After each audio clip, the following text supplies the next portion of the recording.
Greedy paratha वाला, expired paratha seller. कंदेला नामक गांव में कपाड़िया बोलकर एक व्यक्ति पराठा और चिकन करी बनाकर बेचता था। वो बहुत ही लालची था। खराब आटे से पराठा बनाता था।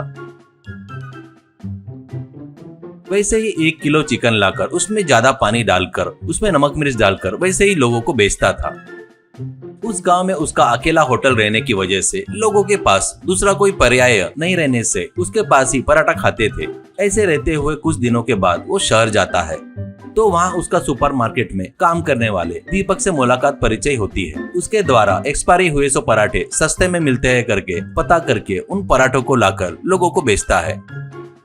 ऐसे ही रहते हुए एक दिन उसके होटल में गोगोई नाम का व्यक्ति आता है। अब कपाड़िया से गोगोई, क्या कपाड़िया भैया, चिकन करी में तो पीसी नहीं है भैया, पराठा भी क्यों ऐसे कड़क लग रहा है। कपाड़िया, देख भाई, तुम लोग मुझे कंजूस करके गाली दे सकते हो, पर तुम लोग बोले तो मुझे बहुत प्यार है भाई, इसलिए तुम्हारे शोरवा में रस्से में ज्यादा पानी मिला रहा हूँ। बाहर के देश में जो मैदे के दाने उगाते हैं ना, वो डाइटिंग के लिए मस्त रहते हैं, इसलिए मैदे के बीज कड़क रहते हैं, इसलिए आटा भी वैसा ही रहेगा, इससे पराठे भी कड़क बनेंगे। बढ़िया पराठे को शोरवा में 15 मिनट भिगो कर खा लो भाई। गोगोई सुनने वाला गोगोई है तो कपाड़िया कितना भी कहानी बताता भैया, गेहूं को छोड़कर मैदे के अलग से बीज बना दिया। तुम सुपर हो भैया, तुम सुपर हो। नमस्कार भैया तुमको, हमारी किस्मत खराब है इसलिए हमको मिल गए, चीची कहकर वहाँ से चला गया।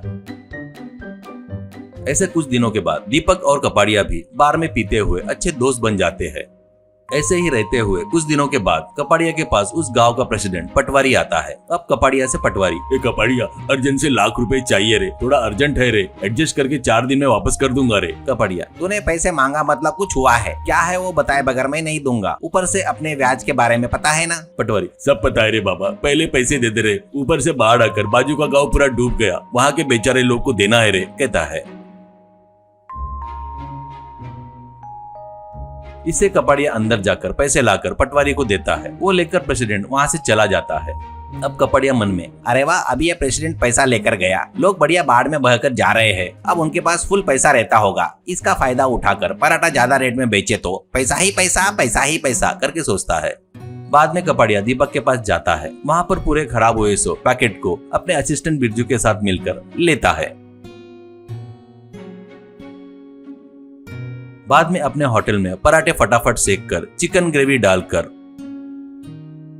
वो एक ऑटो में लेकर पड़ोस के गांव में जाता है।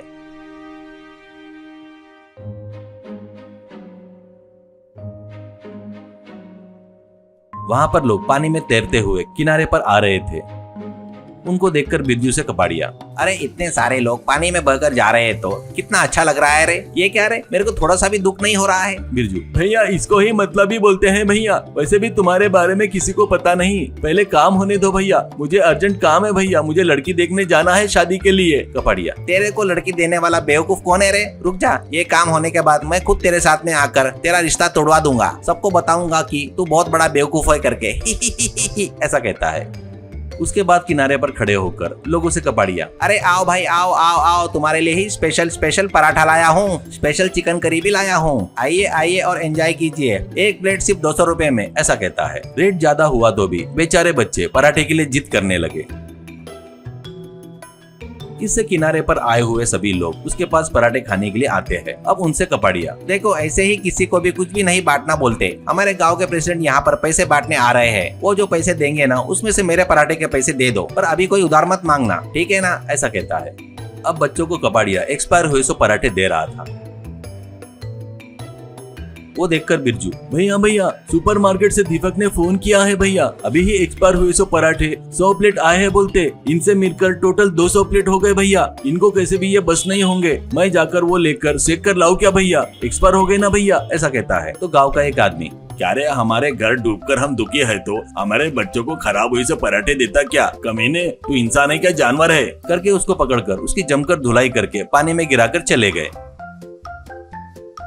अब पानी में गिरे हुए कपाड़िया से बिरजू, भैया मस्त लग रहे हो भैया पानी में, नहीं तो मेरी शादी तुड़वाते क्या भैया, शादी बोले तो 30 साल की उम्र क्रॉस होने वाला हर एक बंदे का इमोशन है भैया, इच्छा भी रहती है भैया, तू मेरी शादी तुड़वाने वाला था ना भैया, ऐसा बोला था ना तूने, इसलिए मैंने ऐसा काम किया, बढ़िया है ना भैया, संभल कर रहना भैया, गुस्से में पानी से बाहर मत आना, नहीं तो ये लोग फिर से जमकर धुलाई करेंगे, वहीं पे रह जाओ पानी में, कहकर चला गया। कपाड़िया बाहर निकलूंगा तो लोग फिर से मारेंगे करके डरकर पानी में ही रह जाता है।